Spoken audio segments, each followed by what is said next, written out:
You know, alarming has become the word. I mean, the way technical and practical skills are disappearing across Nigeria. Every sector seems to be feeling the heat, whether power sector, manufacturing, or even construction. Exactly, Victor. And many industries are struggling to find skilled hands for the most essential roles. Say, for example, tilers, plumbers, POP installers, technicians, whatever field, even chemical ecologists. Now, many firms end up importing workers from other countries to get the job done. It is not just embarrassing, it's becoming costly. We are losing jobs, draining resources, and missing chances to grow our economy, all because our workforce simply is not equipped for the opportunities that exist. Exactly, Victor. Maybe you should add that we're also falling prey to those who do not really know the skill, but who pretend, and end up, maybe spoiling the job. Yeah, exactly, and making us spend so much money. So, but there's hope. Experts say it begins with changing how we value skills, reviving training centers, strengthening polytechnics, and making skill-based careers appealing once more.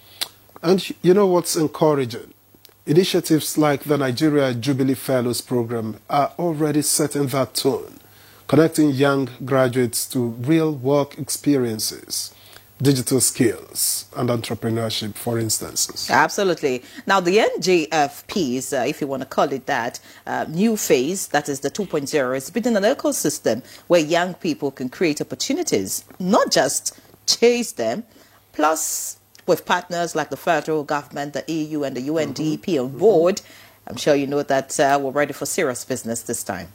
Indeed, and no doubt, more than 14,000 fellows across all 36 states and the FCT have already benefited, earning real income, getting experience, and even starting their own ventures. And precisely on the 22nd of October, the Vice President, Kashim Shettima, will flag off the NJFP 2.0 at a national dialogue that sets to spark new energy around job creation, innovation, and youth empowerment. Trust me, this one's not just another event. It's a movement for Nigeria's next generation. So today we will take a look at how the Nigeria Jubilee Fellows Program is changing the narratives and building skills for jobs in the country. Welcome to the program. I am Victor Azu.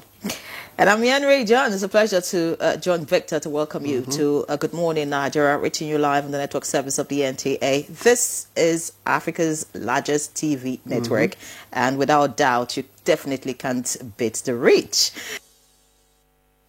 Many thanks to Roman Jabrila for that background report. Now time to get into the conversation, and just to let you know, our viewers, that you can also be part of this conversation. The number will be on the screen for you to send in your comments, your questions, whatever concerns you have as regards the topic. So let's get into our guest. And joining us for the conversation is Akubo Adegbe, a Senior Special Assistant to the President on Delivery and Coordination, Office of the Vice President. Many thanks for joining us, sir.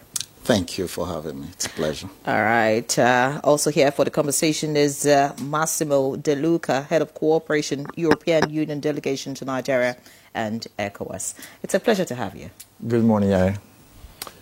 All right, and we have also been joined here in the studio by Claire Henshaw, Project Manager, NUFP at the United Nations Development Program, UNDP. We thank you for coming. Thank you and good morning. So let's begin this conversation. Let me begin with Akubo. And I'm wondering what this program seeks to fix in the Nigerian economic system. Thank you very much. This program seeks to bridge gap between learning and jobs. You know, when we go to school, when we come out of school, it's difficult to get certain jobs because you have no work experience. But you can't get work experience if you don't have a job. So it's a chicken and egg situation. So the question then is, how can you get the work experience required to be able to get the kind of job that you should be doing to help transform the economy. So this program is there for that bridge, to say, let's provide opportunities for young people post-NYSC that need experience to get jobs in certain high-impact sectors to actually have that experience. But with this program, doing a couple of things. One, finding them the organizations where they can get that experience, matching them to those organizations so they can work in that organization for at least 12 months. Public or private? Public, private organizations, and really focused on a lot of high impact. At this time, we're looking at tech, we're looking at the green economy, we're looking at renewable energy, we're looking at the development sector, and we'll talk a lot about that as we go along. So the idea is, within these 12 months, they then get the required work experience, training, and mentoring that will enable them to do one of two things. Either continue on the path to sustainable employment, then the organization where they have been matched, or other organizations that are within the ecosystem that we are building, or choose the path of entrepreneurship. And then we can link them up to that. The key thing is to make sure that if somebody wants to work, not having a work experience should not be a reason why they cannot get work. Because this fellowship for 12 months is then paid by the program, not the employer. That way the burden is lifted from the employer. Fellows, young graduates are then paid a monthly stipend. And that's something that has also been improved to align with the realities of the labor market. And then they get the experience. So we don't have people that cannot get jobs because they don't have experience. Great, Mr. Akubo. I would like you to speak more about this Nigeria Jubilee Fellows Program as regards, you talked about stipend. How much is that stipend? And then you had the first cohort, right? Yeah. Now you're gone in for the second. Yeah. Tell us some of the challenges you experienced. How did you recruit, or if you like, how did you get those who participated in the program? And speak about the organizations that are, absorbing this, if you like, interns or whatever for the skills program. How did you come about all of that? Yeah. So first, the Nigerian Jubilee Fellows Program is an initiative, of the federal government of Nigeria, right? Which is being implemented by the UNDP, United Nations Development Program, with generous funding from the European Union, right, for the first phase, and even for where we are. Now, the first phase, like this phase, is a program that is online. So there's a web platform where two sets of people can register. The graduates that want to participate in the fellowship register on the platform. The employers, public and private sector organizations that want to participate in the program also register on the platform. But there's then its next step to that is to then verify that these employers can actually provide the hosting capacity required to mentor these fellows over a 12-month period. So teams go out to physically verify that, one, these organizations exist, and they have the capacity to train and mentor these graduates over this period. And once that is done, they can then request to say, oh, I need 2 people to work in my organization. And they do put that request online. And then the graduates then get matched to those organizations based on the areas they need people and based on the needs of the graduate to say, this is the area I want to work. So this is a transparent process that is online, right?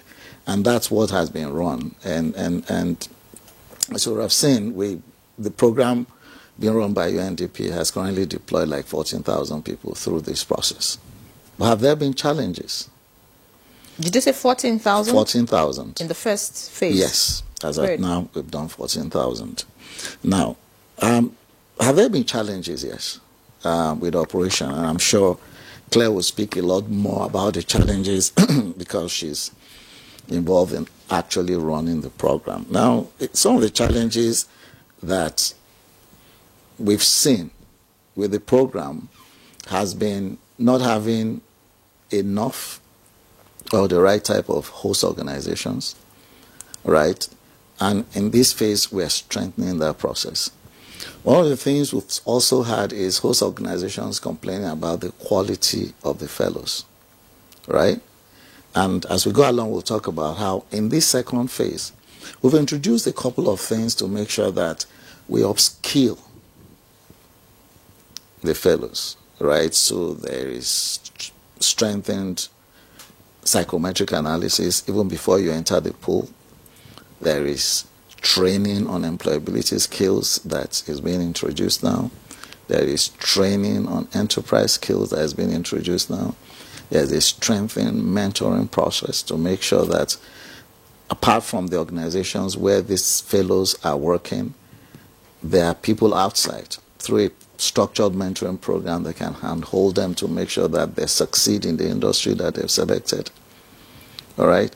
And there are all kinds of opportunities that will be exposed to these cohorts based on the partnerships we're building with development partners, private sector organizations, and subnational governments. How much is the stipend? You didn't mention. Yeah, the stipend now is 150,000 naira. Per month? Per month. It used to be 100,000 naira, but that has been strengthened because it then aligns with the dynamics of the economic situation in Nigeria. The idea was we ran an analysis and said, okay, the kind of skills that these employers need, the tech companies, the renewable energy companies and all, because we're focused on building the skills required for now and in the future. What is the minimum that people earn in that sector, and why would somebody be interested? So on the basis of that, this has been reviewed to match that. So it's 150,000 naira stipend monthly for 12 months for every fellow. All right.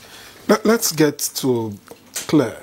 Well, he's already asked you a question. He said you can deal with the challenges. But before then, how do you make your picks? How are the participants or the beneficiaries selected? Interesting. So I would do a comparative analysis between NGFP 1.0 and the new strengthened NGFP 2.0. Within the 1.0, just like Akubo had said, participants go online, interested graduates go online. They fill the application form. And after filling the application form, there is an internal vetting process through what we call talent management companies. TMCs are, in the first phase, we had one major national TMC. What that TMC did was that once applications start to troop in, gradually they go through the process of first and foremost ensuring there is a general test assessment that is carried out. And this assessment, as of NGFP 1.0, was unique to everybody. Everybody had a set of questions that they would answer, and when they passed those questions, they moved to the next stage. And during that next stage, the TMC would then screen them through a very light interview, and then the best amongst them are selected. In the first stage, there was a selection of about 20,000 qualified graduates across the country. But now for NGFP 2.0, what is changing? Because of the challenge, and I have to speak just briefly about the challenge, one of the key challenges that employers, host organizations as we call them, had mentioned was quality. Quality in the sense that a young graduate leaves the university, but you know, we go through the rudiments of theoretical learning, and a couple of times some of the smart ones go take extra skills, but we know that to a very large extent there is a gap that is missing, how we prepare young people or young graduates for the world of work. The experience you get from university is one thing. The experience you get when you work in an institution is a separate thing. So that was missing. And so you will hear host organizations say, oh, they are really good with what they do, but their attitude needs to be shaped. A couple of things here and there needs to be improved on. And so for us, we looked at that, took that feedback and the learnings and decided that we had to intentionally train these people over the course of the program. Now, for NGFP 2.0, our intention and what we are doing actually is that the applications troop in. Once the application troops in, we, of course, will shortlist based on standard basic criteria, your age. You also have to be a graduate that has graduated over the last 3 years. What's the age? 18 to 30 years maximum. Because we find, again, that was one of the challenges employers talked about. You want to keep somebody, but they already past the age of being the average intern in that organization. So the maximum is 30 years. Now, if you have just freshly graduated from university, you qualify, but you would have spent not more than 3 years outside of university seeking for employment. But at 18, would you have left school?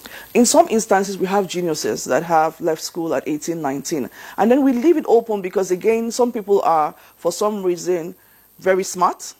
They finish their HNDs even roughly around the age of 18, 19. And again, the technical age for a young adult in Nigeria is 18. So we don't want to leave anything to chance. If you're 18 and you have graduated, why not? Really. Is it just university graduation? Or we have people from polytechnics as well. You must have a HND qualification. Not OND. HND, yes. But we also introduce some other areas to work with young talents that have a strong affinity for tech. What about technical colleges? Are they a part of this program? Well, I would say no, because again, this job is supposed to cover a specific niche for employers. So we are basically dealing with the supply from the ecosystem, the demand from the ecosystem where the jobs are coming from. This program is not going to fix everything, but fix the issue around young graduates leaving university and not being able to find decent work. Now, back to the question where application processes happen. You apply, then we will go through a video pitch. You do a 60-second video pitch as to answer the question, why are you the ideal NGFP fellow? Now, after that, we go through the process of now selecting. In the first phase, we noticed, remember I said we had one national talent management company. In this phase, having learned from the previous phase, we are now using 6 talent management companies across the regions. What we see is that there is a close proximity to the employers, and there is the ability to ensure that you can meet some of these graduates who have applied for this program. Now, having passed through the application and the video pitch, to now address the demand of the lack of skills for young people, you pass through a psychometric analysis that addresses your emotional quotient, addresses your attitudinal skills, addresses your technical skills and core competence skills. Now, what we try to achieve from that is that we want to know where your strengths are and where your weaknesses are, so that we have a targeted solution to strengthening your capacity where you are lacking. So if you feel you do the psychometric analysis and we find that your emotional intelligence quotient is low, our goal will be to design the mentoring program to strengthen that. Our goal will be to design the employability program to target the areas where we have seen more weaknesses. And then where you have strengths, we try to amplify that strength. It then means that the kind of mentoring and coaching you get helps to support that strength. So that when you are placed in an organization, you automatically become extremely valuable to that host organization. And the tendency to retain you after your 12 months is very high. Who retains? The host organization. Okay. Yes. Many thanks, Claire. Very brilliant. But again, I would like to ask how transparent is this process. I mean, from what you have said, it sounds really very good. And, but I mean, this is Nigeria. We need to be sure that this is transparent and, everyone is carried along. I'd like to get to you, Massimo. I hear that the European Union is funding this. Why is that? Well, as Akubu said in his first intervention, this program started as a partnership between the federal government and the European Union. The commitment first was the federal government, a commitment to have such a scheme. And with the help, with the support of UNDP, the EU came on board. Let's say, quite substantially, to the tune of 44 million euro. And this happened because youth empowerment is one of the key areas of EU action in Nigeria. A lot of our programs revolve around skilling and giving youth opportunities in various sectoral environment and economic activities. The value of the scheme is, I would say, even more strategic. Why? Because this is a program that is meant to be established for the long run, so to go even beyond our funding. We thought that it was necessary to lead, let's say, in terms of funding, but for the future we see really the need, but also the opportunity for other actors to join the venture. And this is really what we also try to achieve with the second phase of the program. Till now, it is true, funding has only come from the European Union, but if you look at the nature of the scheme, it's of huge interest, not only for the federal government, but as we know already, states are really showing a huge interest in the scheme, because certainly skilling and providing an opportunity for the young graduates is also a main concern at state level, and it's also a big concern for companies, because companies, yes, they may be finding difficult to look for the right talent, but certainly they are hugely interested in a system that can be trusted and can do this matching exercise on their behalf. In a way, we did it because it's a key priority, I mean, to empower young Nigerians. But on the other hand, we did it because we saw the prospect of sustainability of this program. And this is certainly one of the big challenges, but also huge opportunities for other actors to come on board and establish the fellowship as a long-lasting system to vet young graduates and talented Nigeria and bring them closer to employment opportunities with really qualified and trustworthy system. Massimo, you said you're interested in this because you see suspect of sustainability. Yeah. I'm asking, what are the prospects here? Because we know government can't really sustain this, right? So apart from the European Union, I mean, what other organization do you think will want to jump on something like this? Well, let's say that the government of Nigeria is in fact committed to supporting this scheme, and we'll see what happens. This is a scheme that started under the past government. When the new government came on board, they looked at the program critically, and this is also why we're having a second stage. Because we all wanted to see how the system could be improved, but the system is being improved also with a view to the federal government being able to join the scheme. State government, they also showed an interest in contributing into the scheme to vet specifically young graduates from their schemes. And we are also in close contact with entities such as NACSIMA and other representatives of employers, and they could also act as an intermediary and promote the what we call the basket fund.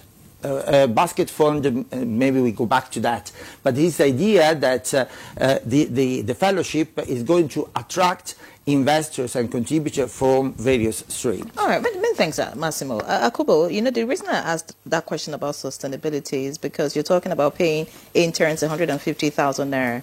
I'm sure, apart from the federal civil service, even in the state civil service, I doubt if a level 8, that's the entry level, right, for a graduate, earns up to 150 with the current 70,000 naira minimum wage. So that's like far above what a civil servant earns on level 8. So that's quite huge. And some people, critics, will want to say that this is just a way of giving cheap labor to organizations to run. Technically, you have staff, you're not paying, and then you just run, make money and all of that. But speak to us about the success stories, really. You said 14,000 were part of the cohort 1. How many have been established? How many have employed other people? Yeah. Thank you very much. So maybe before I get to, what we've done in the first cohort, let me address the issue of sustainability and government commitment. Just yesterday, we had a steering committee meeting of the Jubilee Fellows Program, chaired by His Excellency, the Vice President of the Federal Republic of Nigeria, Senator Kashim Shettima. And he reiterated government's commitment to continue to provide leadership for this program. Now, what makes this program unique, even in terms of the design of NJFP 2.0, is the idea of having a basket fund where everybody can contribute to. So the unemployment or the skills required for jobs is a problem that everybody has. The employers, organized private sector, have a problem with finding the right talent. The graduates do have a problem. Government agencies have the same problem. Development partners have the same problem.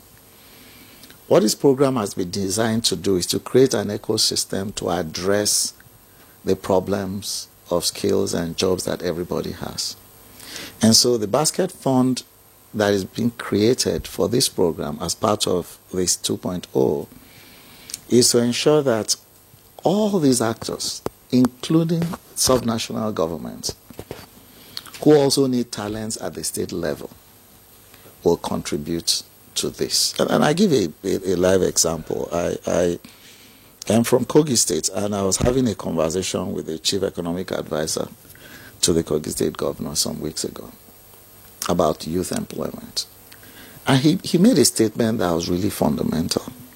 He said the supposedly single largest employer of labor after government in Kogi State that they are paying to are the construction companies, because they are doing a lot of work.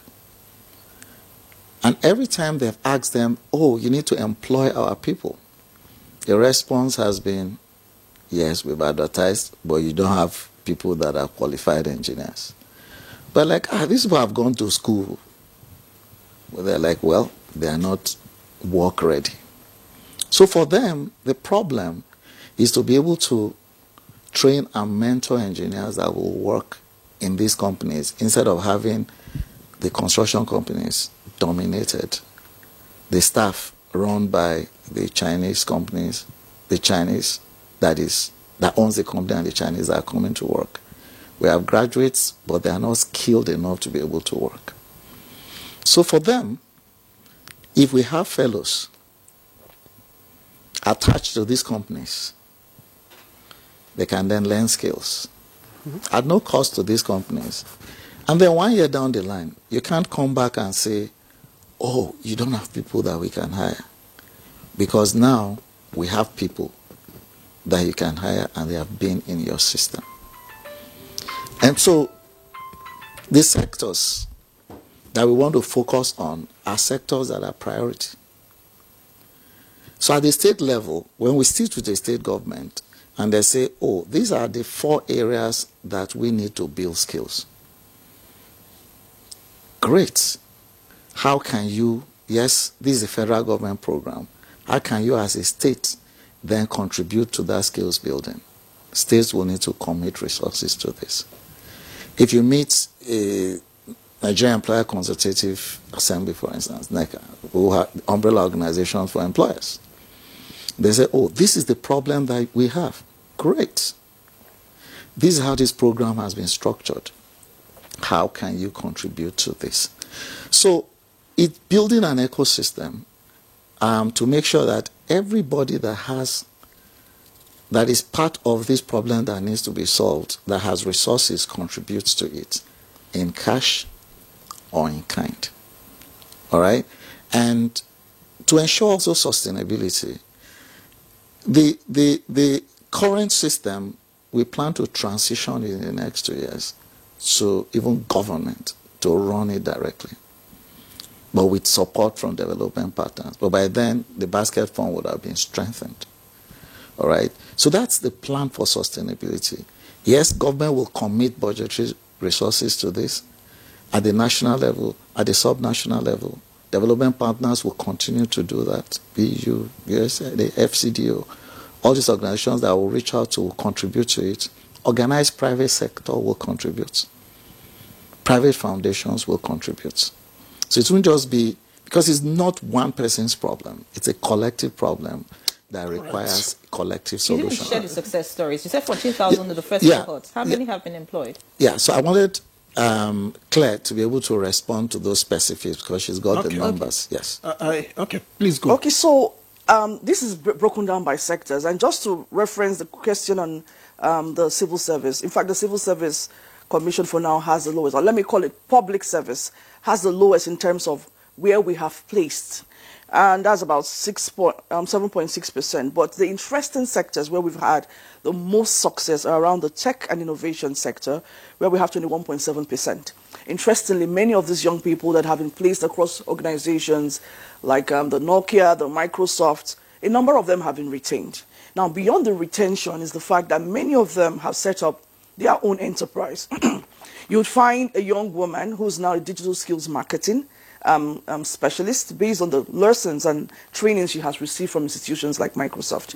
You equally find young people establishing their own businesses. And while this is just an indirect attribute of the program, while we're hoping that more will be employed, more have decided to take enterprise routes. But the interesting success story is that 60% of our fellows have been supporting the MSME ecosystem in terms of ensuring that their systems are sustained, their programming sustained. And you find that, noting that the MSME ecosystem has a large, about 80% in Nigeria, NGFP fellows are contributing to 60% of that workforce. And a number of them are also in that level of ensuring that there is continuity around placements within those institutions. But I think one of the innovative things we're trying to do again is that outside of the people that have not been retained in the organizations where they have been placed, we have something called the Talent Hub.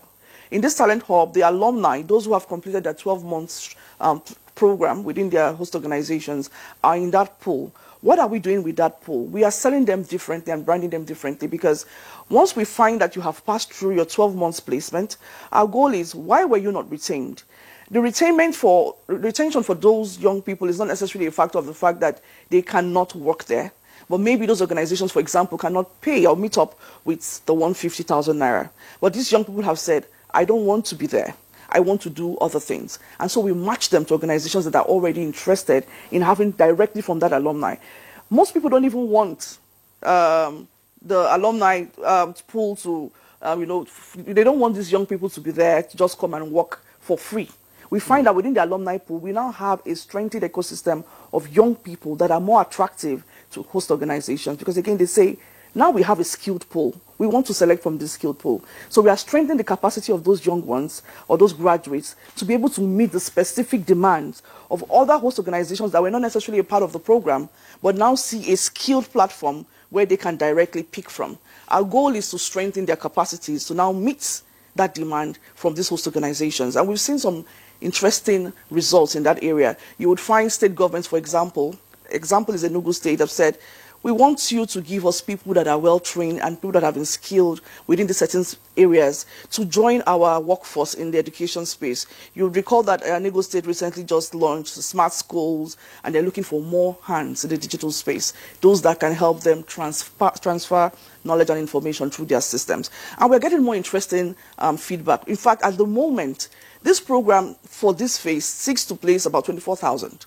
And we currently have a demand of over 33,000 requests, which means we have more demand for skilled than we can provide. So you're done with the application process already? No, we are already receiving requests from host organizations. Okay. The goal is to match the supply with the available demand. When you talk about strengthening capacity, now we often look at skills, but sometimes the missing link is just the mindset. True.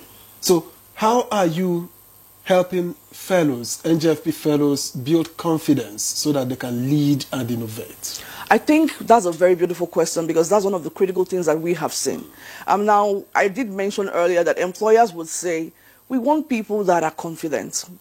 So the university system trains you, you get a 2-1, you get a first class, but something is missing. That is the confidence gap. And what we have done clearly is that besides measuring through the psychometric analysis, your level of competence, around your attitude, the level of competence around certain areas that we find to be relevant to what employers are looking for, we match you with targeted mentorship and coaching. We try as much as possible to look at where those gaps are and then strengthen it. Now, you will find fellows that would have one-on-one direct intervention with their coaching mentors, or would have those that have similar issues grouped in a bucket so that they can be trained and coached by special experts to address those gaps. But more importantly, we are strengthening the capacities of host organizations as well to be able to coach in the right direction. In the past, what we've seen is that people just take these people and then they pass through the system, and oftentimes they don't necessarily get the feel that they have passed through a 12-month career coaching, career preparation program.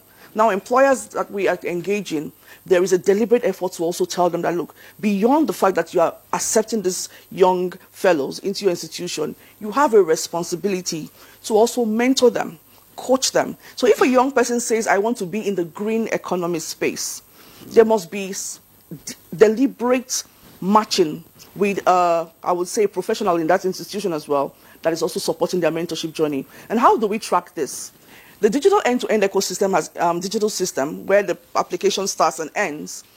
There's a way that you will be entering in your work, your experiences in the institution, which will be matched by the professional you have been assigned to, like your supervisor, to either accept or reject what you are putting into the system. So even before you get your stipends, there's an internal structure that ensures that what we are hoping for is actually being documented. And so we tick those boxes every month to see that those milestones we have set, both for the host organizations and the fellows, are actually aligned. And that is the basis for which you earn your salary or your stipend of 150,000. All right, many thanks, Claire. We have some comments from our viewers, and we quickly want to take them so you can respond, to them. This one says, where and how do we get the link to apply for the program?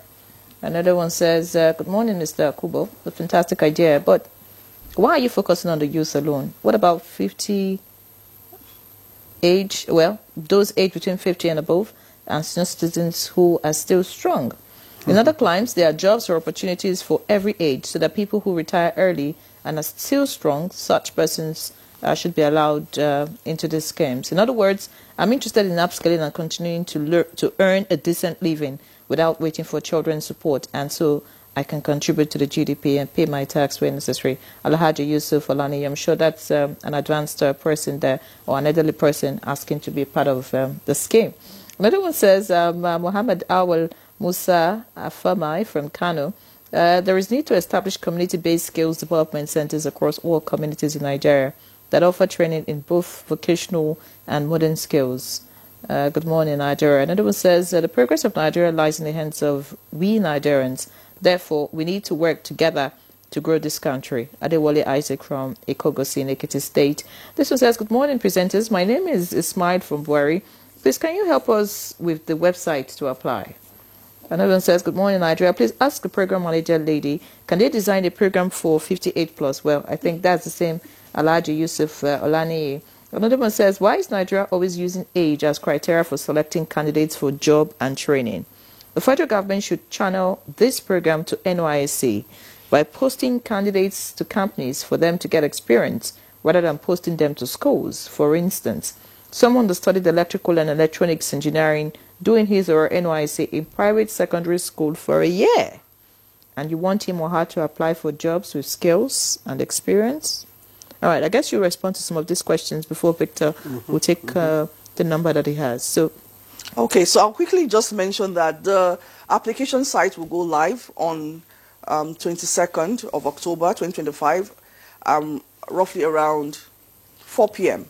When we have flagged off 2.0, and it will be on for as long as necessary. Without technical hitches, of course. Oh, absolutely, and that's why that's why it's a rolling base. It's like you keep applying until we fill the slots. Because remember, we are looking at this instance just placing 24,000 fellows. Now, in terms of how to apply, they go to www.njfb.ng/apply. But the main website is www.njfb.ng. Say that again. www.njfb.ng. Once that site goes live, again, you can also check our social media pages. You can find the links there. Already we are putting in publication just so that people are very much aware. Yesterday, after we had the steering committee with the vice president, I think as of today, the whole, I wouldn't say the whole anyway, but we've got a lot of media publications also sharing information about that project.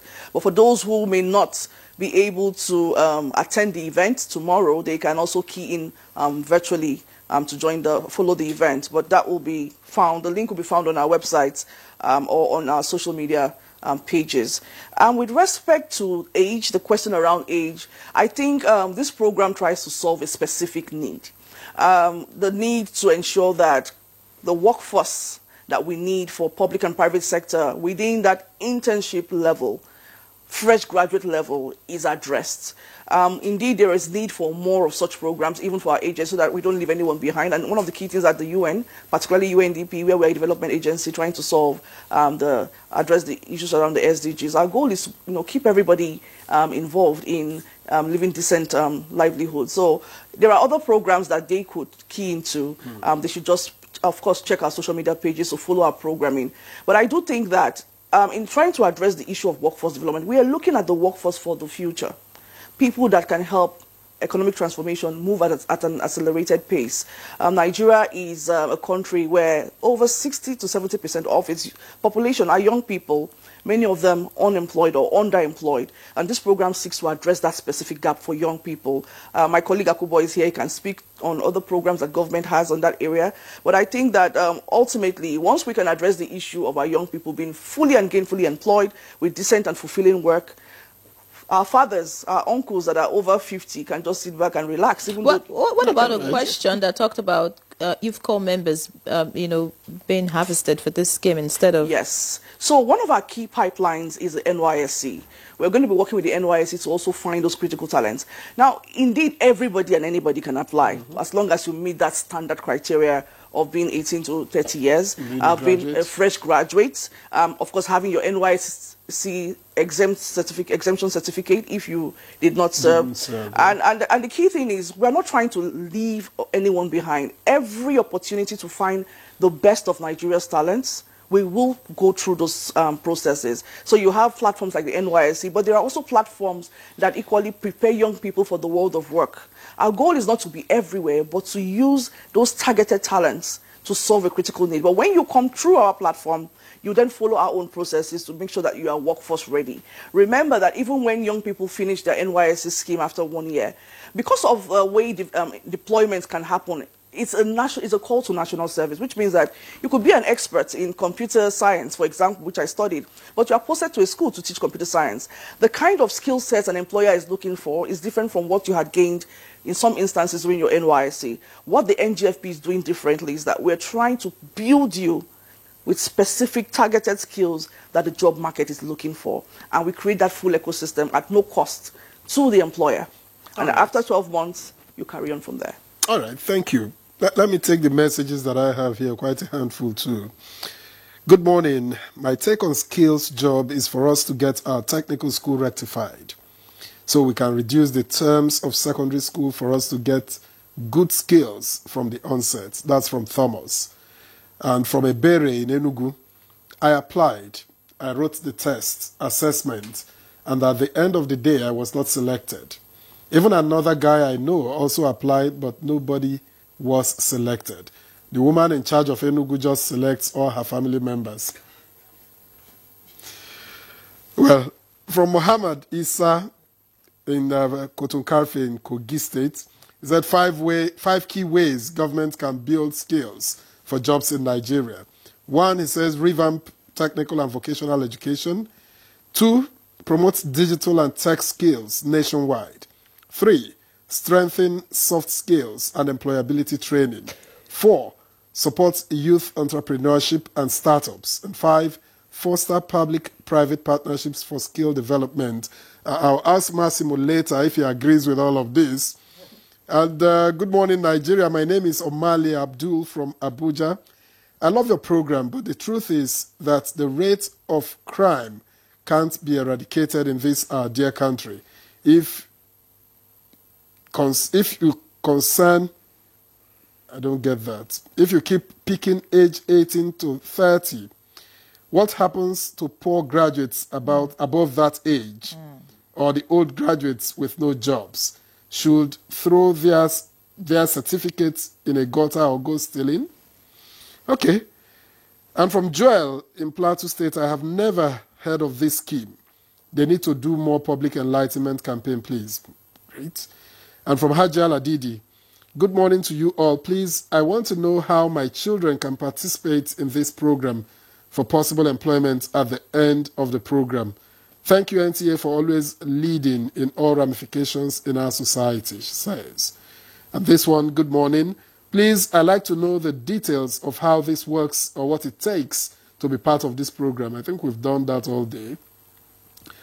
And from Binta Suleiman in Kurudu, good morning, Team NTA.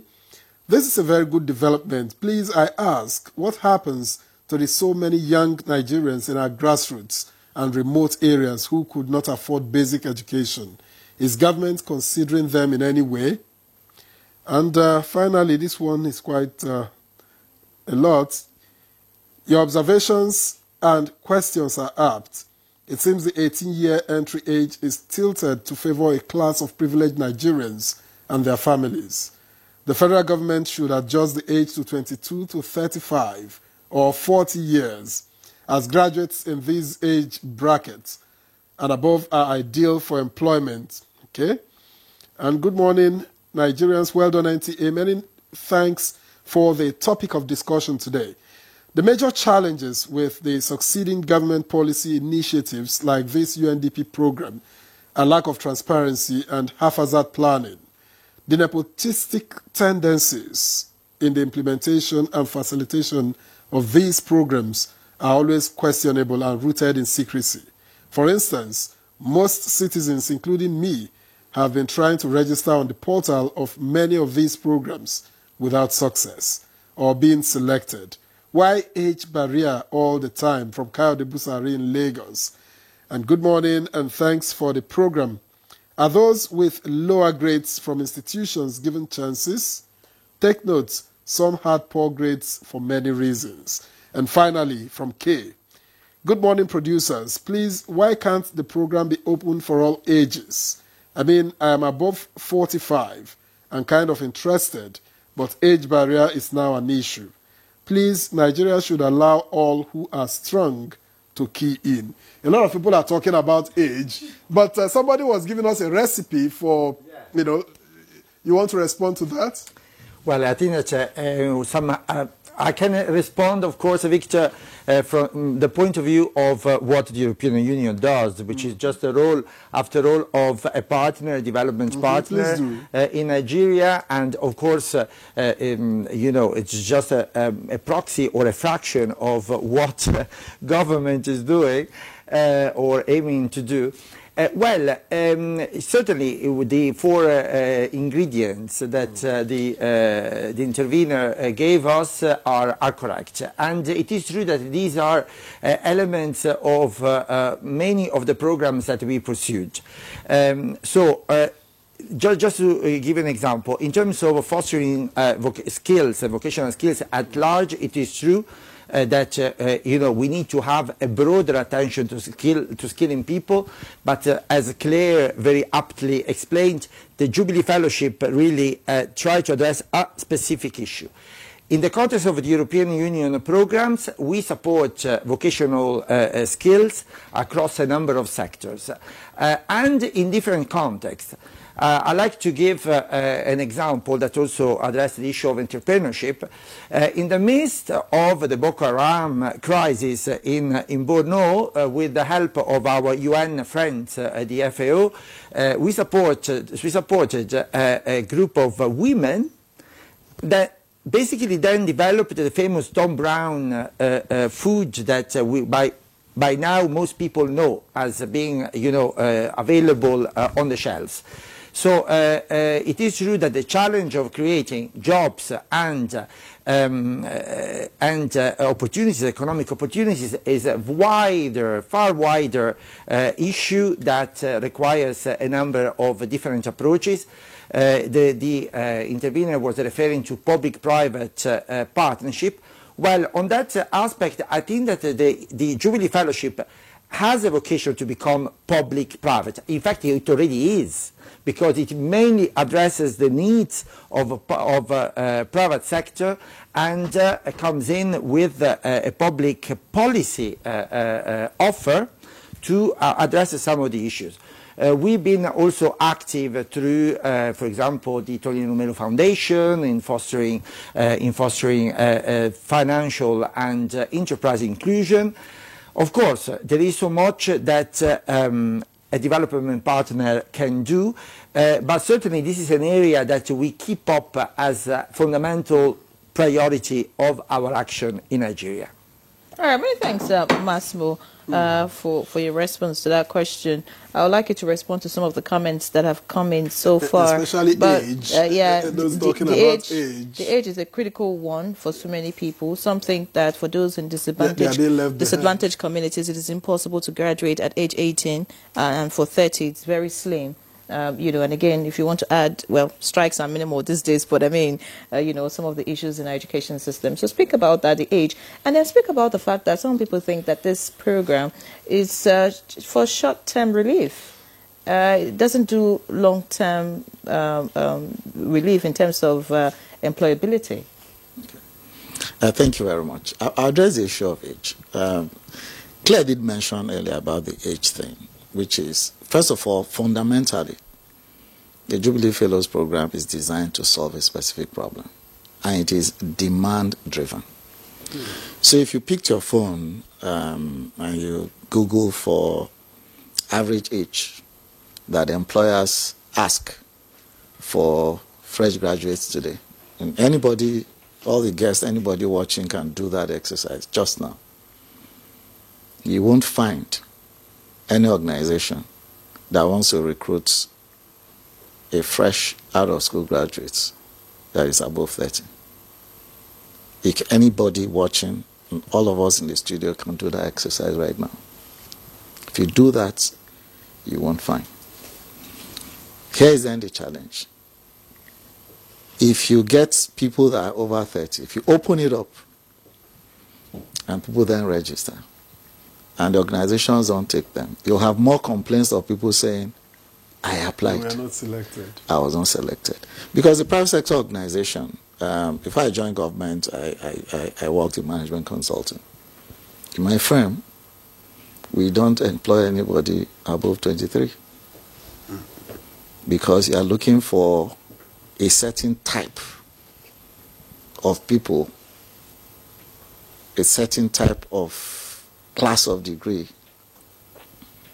for the kind of work you need them to do, because these guys are working like 18 hours a day and doing critical thinking and using data to solve problems for clients. Even if sometimes that doesn't actually solve the problem you are looking to solve. Yeah.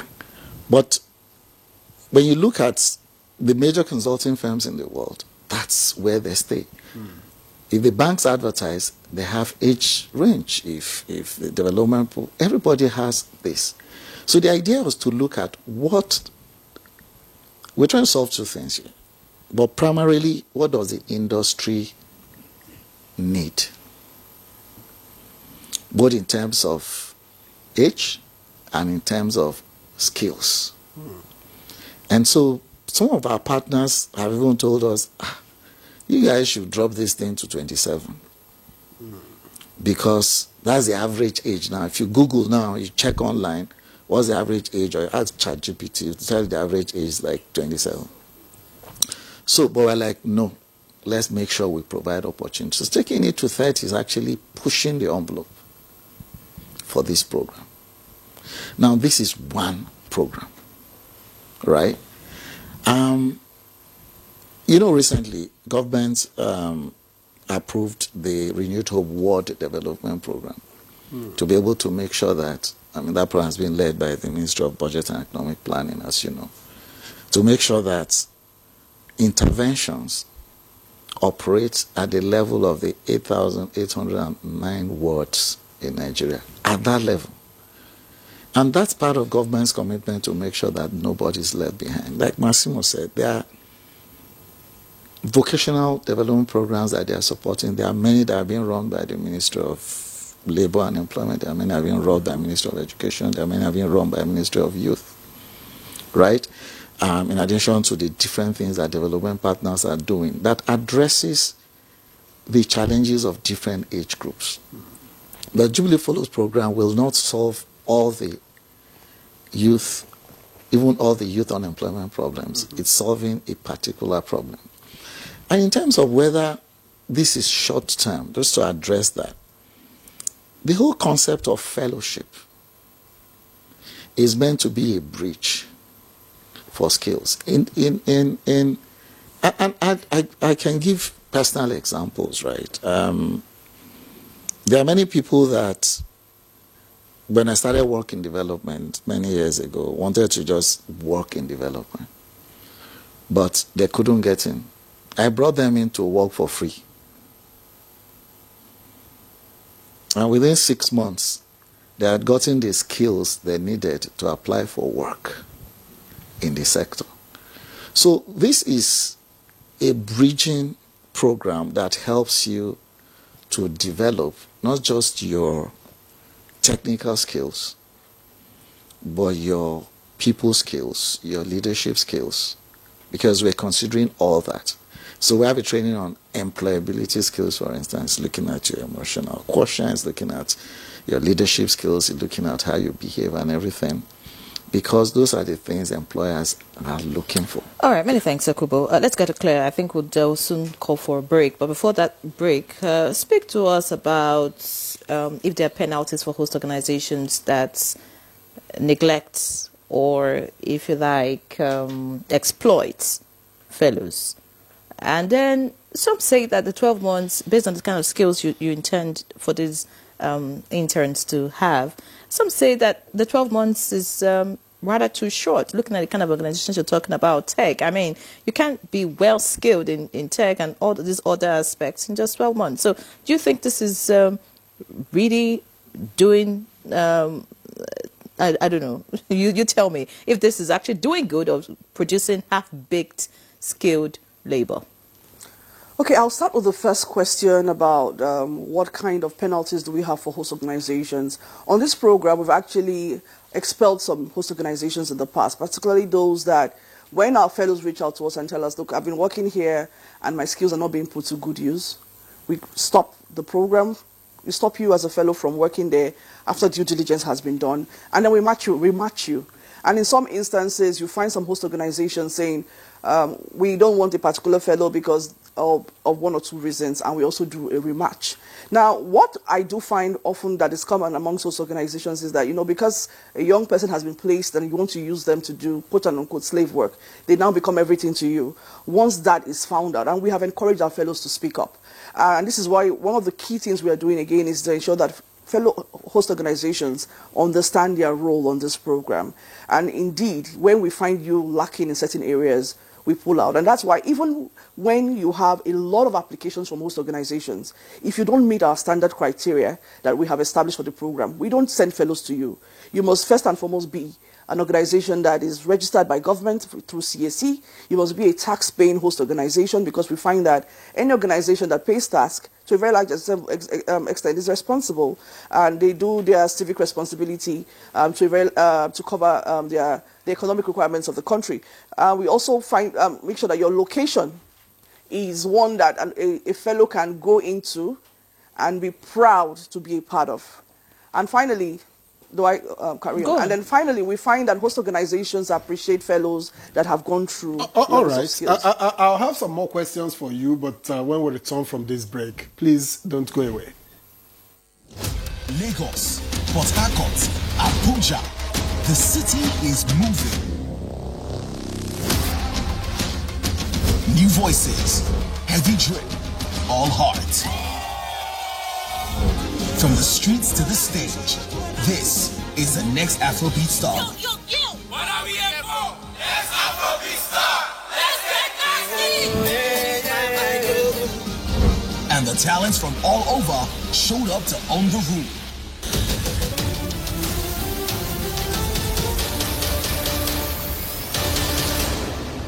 But they're not alone. Spiritual. Gospel.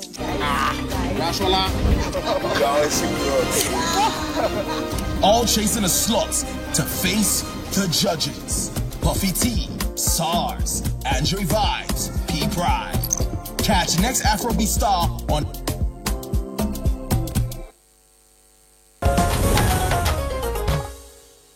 Right, many thanks for being there. Of course, this is Good Morning Nigeria on the network service of the NTA, and we've been discussing with our guests the NJFP program of the federal government, supported, of course, by the EU, UNDP, and other partners.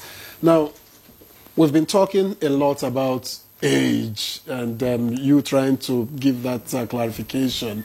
Let's talk about balance now.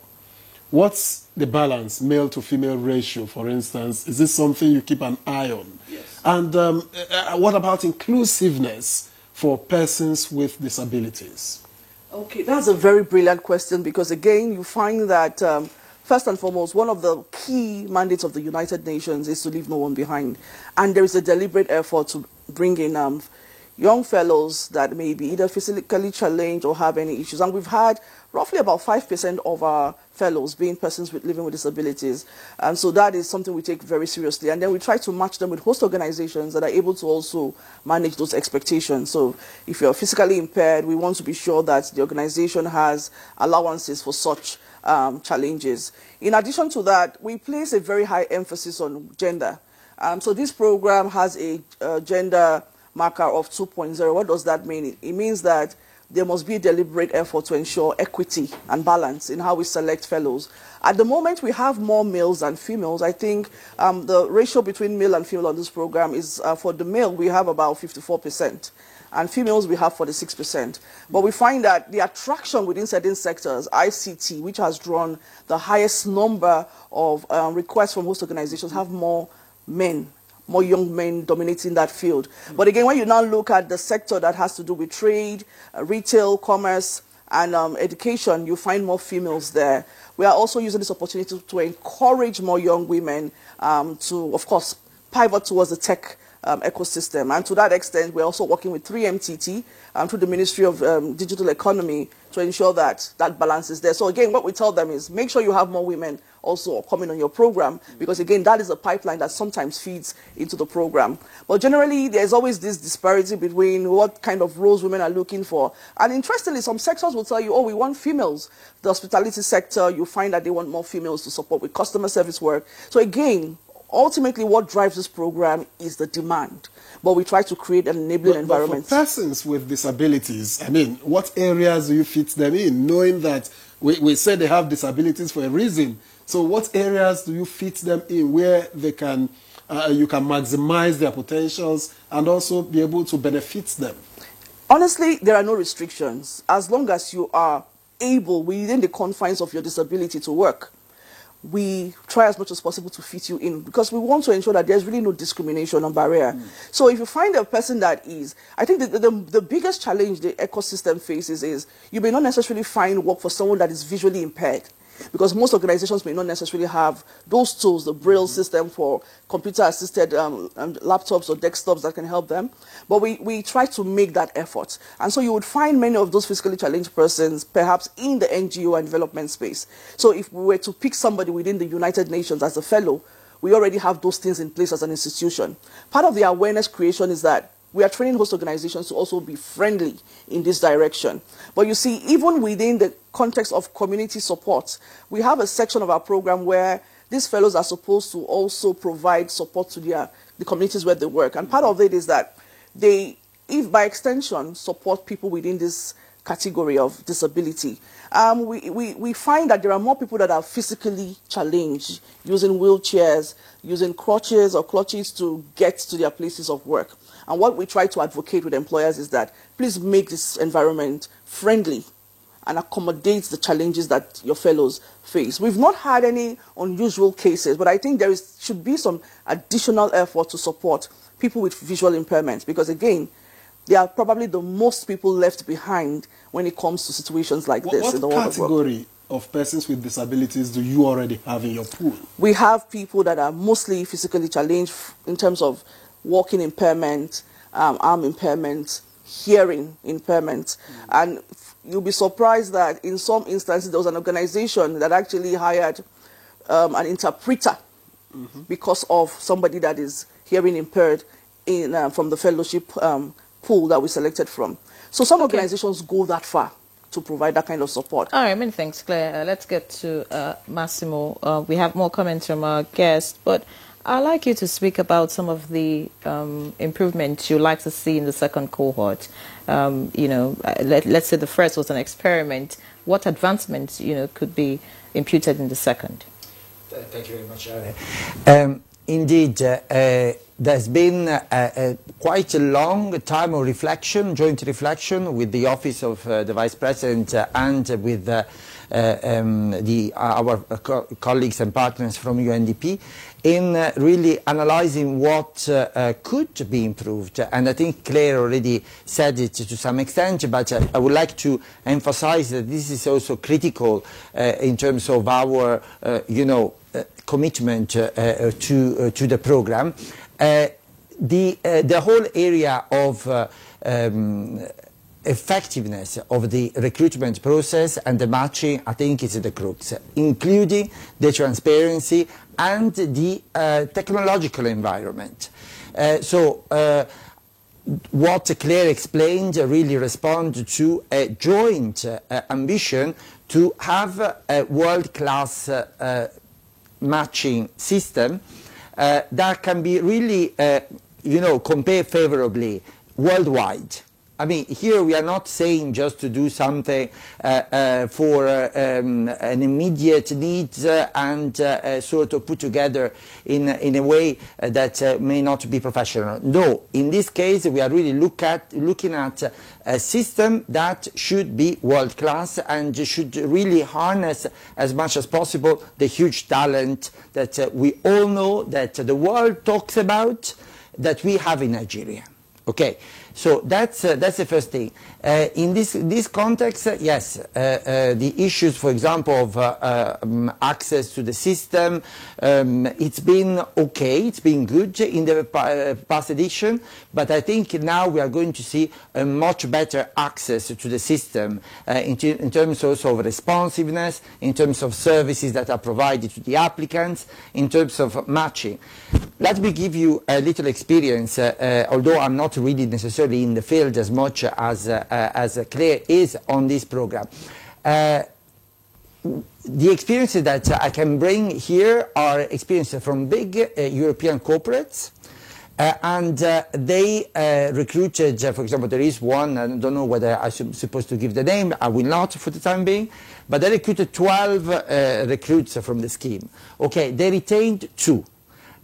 And 9 out of the 10 people that were not retained could find a job in the following year. Okay, this is the type of story that we are looking for. Okay, same thing in that. This I will mention who the person is. Chimezie Amadi, Commissioner for Digital in Imo State. He employed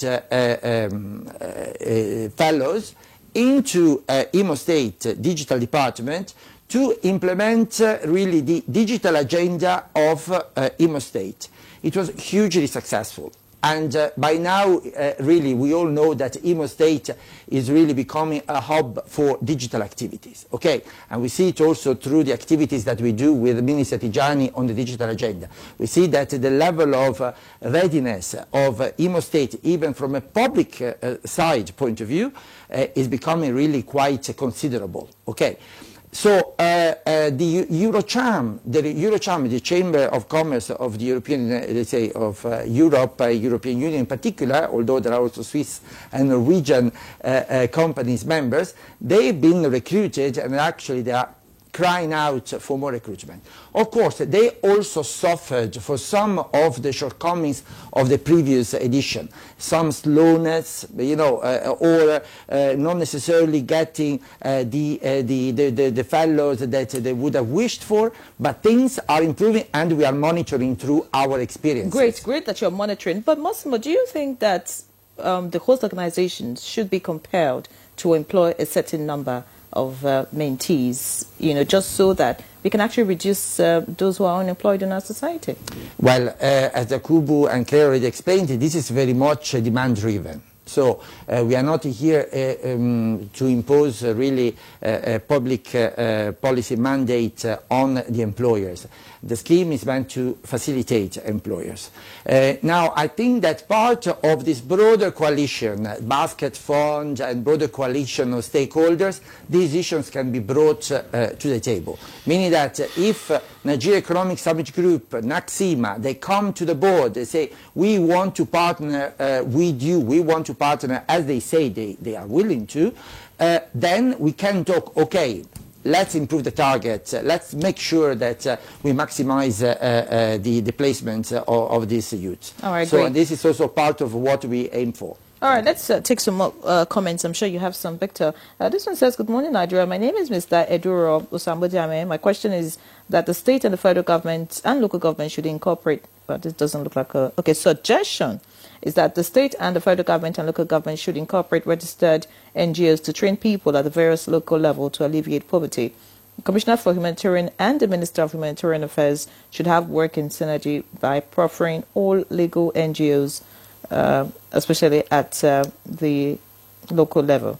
All right, I'm sure it's talking about the NGOs being a part of all of this. This just says, good morning, Team Nigeria. This is an interesting subject you're discussing this morning. For us to really solve the skills gap in our team and youths, we definitely need to go back and fix our technical and vocational education. This is the foundation of good technical manpower. Also, collaboration between industry and institutions is a must, so that the students and institutions are producing will have the required knowledge and skills to feed into our industries. Finally, we should look into the German dual vocational system. God bless our German dual vocational system. God bless our beloved country. Engineer Professor Ikotum Bashir sent that. All right, let me take the few I have here. Good morning. I'm already into solar. How can I get work? And then this one reads, good morning, Nigeria. Can you involve school dropouts? And another says, good morning, NTA. I suggest the program maintains its primary purpose as established.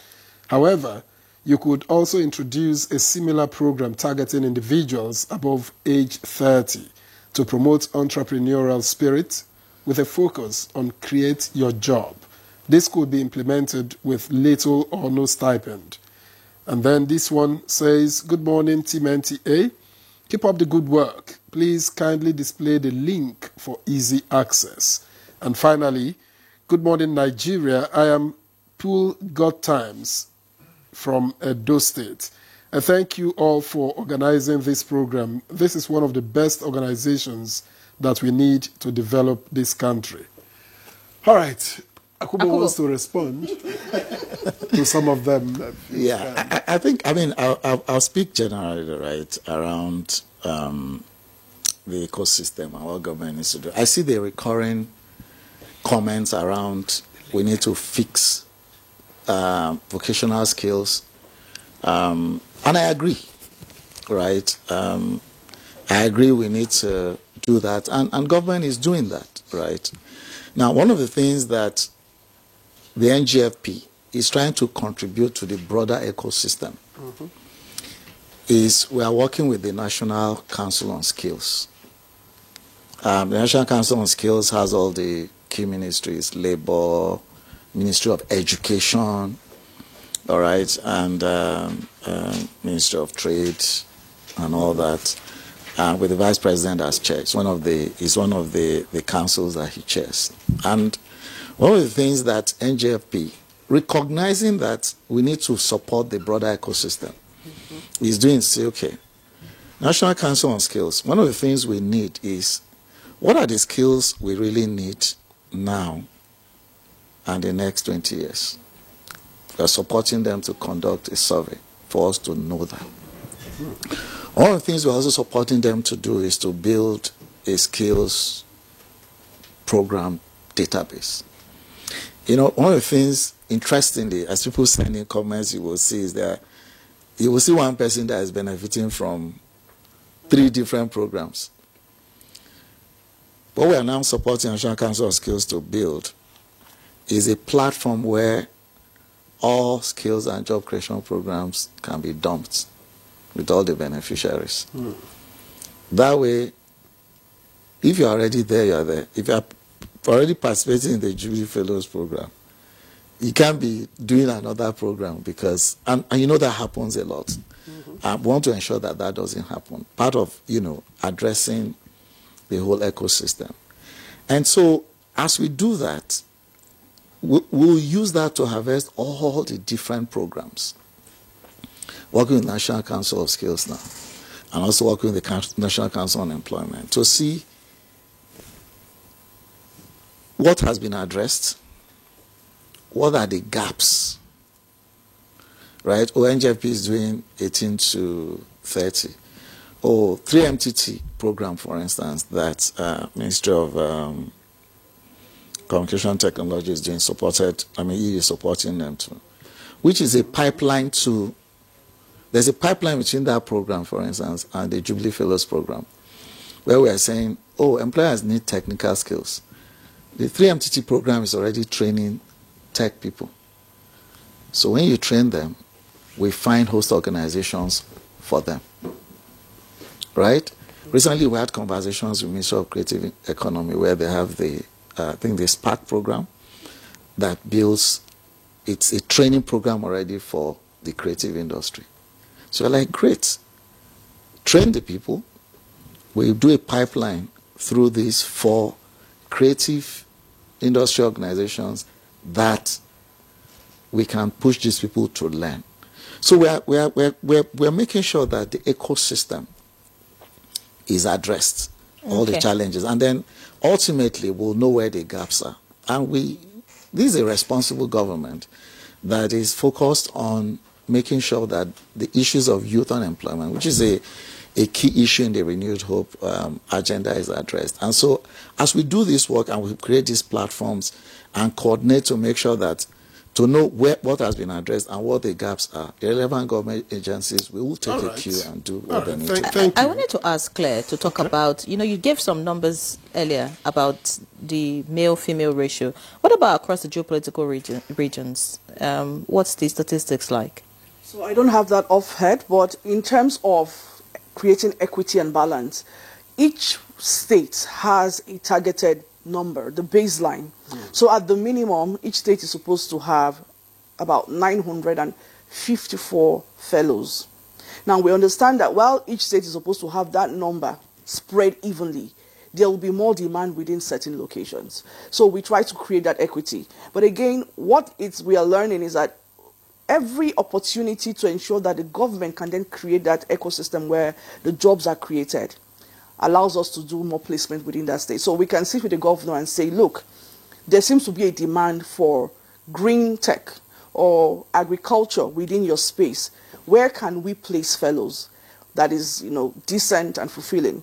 And the state government will say, okay, we are starting something here. Perhaps you can then place within this category. Now, within the tech and innovation space, where we find a lot of opportunities, we are also strengthening local communities. So if there's a community in a state where we can find a standard innovation center, what I call innovation center could be a hub where MSMEs go to work. Part of the strategy is that to enhance the capacities of those MSMEs, we can also place fellows in those hubs if you meet certain criteria, of course. And the goal is to be as equitable as possible, but definitely we know that there'll be more demand where the employers aggregate more within certain locations. So that is a given. There must be equity in terms of placement. And to address the question you asked when you said, is 12 months enough to pass through those skills? You see, our goal is not to be everything to everybody. And that is why we are deliberate about the pipelines we pick from. And Akubo gave a fantastic illustration of that. So if there is a demand for people in the tech ecosystem where we have seen, our goal is where are the pipelines we can find those talented skills So we pick from there. And while this is open to everybody, we want to enhance the feel for the employer as well, so that you are not just coming to train, but instead, we're actually giving you value for money as well. Because our goal is, if we're going to get you to place eventually and retain them, we must give you something to be proud of, something that will make you excited. And then this brings us to the question, who is the archetype for the kind of fellow we are looking for? Everybody will apply, yes, but we also want to ensure that we are not just picking randomly. You must meet certain requirements. A fellowship program is supposed to mold you, yes, but you must also come fully present to the program. We will not accept a fellow, for example, who is lackadaisical, who has not put in the effort to sell themselves and say, why am I the ideal NGFP fellow? And if I were to go through personal examples, before I got my job in the development space, I studied computer science, arguably one of the best students, if I say so myself, in my department as a female scientist. But I was volunteering all through my time in Uniben, where I schooled. And you know, the interesting thing is that my first gig was from the experiences I got from my volunteer work. I was employed in the NGO space because I used my volunteer experience as the experience to apply for that role. And here I am today. No godfather, but I work in the United Nations, which was a dream that I had. Is there a godmother somewhere? Oh, absolutely not. Absolutely not. But you see, I think one key thing, the Nigerian, I believe in the Nigerian dream. Things are hard, but if you put your heart to it, soul, body, and just close your eyes to the challenges, walk through them, there is something for everyone. And I think government is being responsive to that. And that is not to say government doesn't have much to do. They have a lot. But as UNDP, being development actors and working to serve the people of Nigeria, I think we see a key shift in the trajectory of the future of work. And so we are equally putting a lot of support in that direction for the government of Nigeria. Through community hubs, you had mentioned community spaces.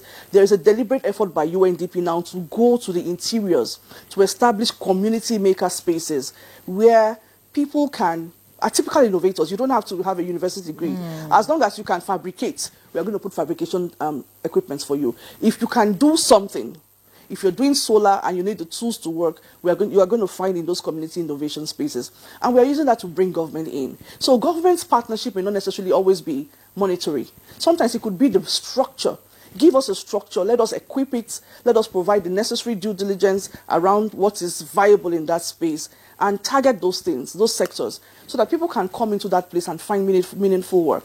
A lot is happening indeed. What support structure, just in 30 seconds if you may, what support structure is available for your alumni?